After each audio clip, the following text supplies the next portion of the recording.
Alright, so Diesel here. We're going to be tying up the Utah killer bug tonight. We've got a little, it's a super effective pattern, super simple.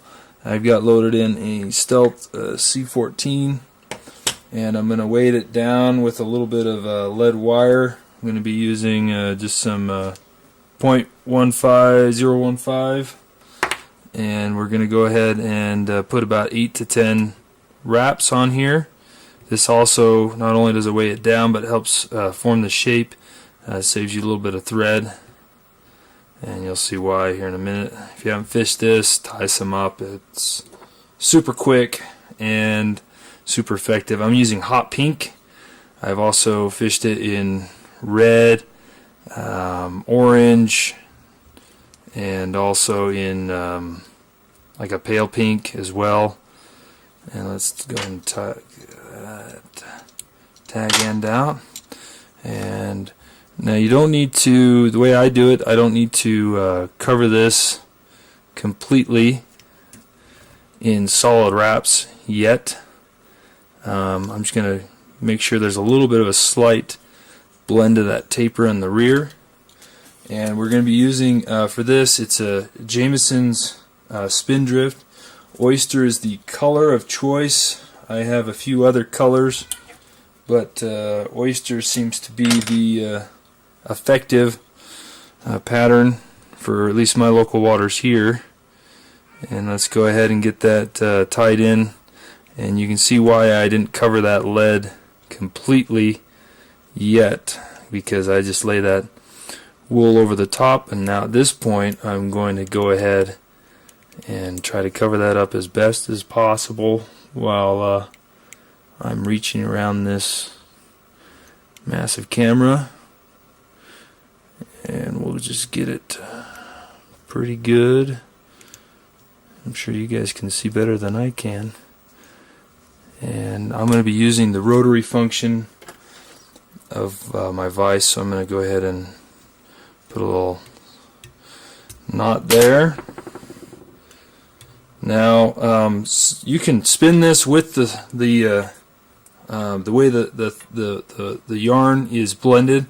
I like to go the opposite direction because I can get them almost straight and brush some of those fibers out and make it look a little bit more buggy.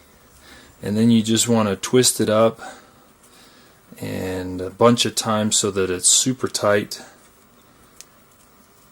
Almost like when you release a little bit of tension, see how it just coils up real fast? I almost want it even tighter than that. And now that's a good point. So I'm going to go ahead and start to wrap this onto the thread. You want touching wraps, and you can see how I'm kind of keeping them super tight against each other, trying to see as little of pink as possible.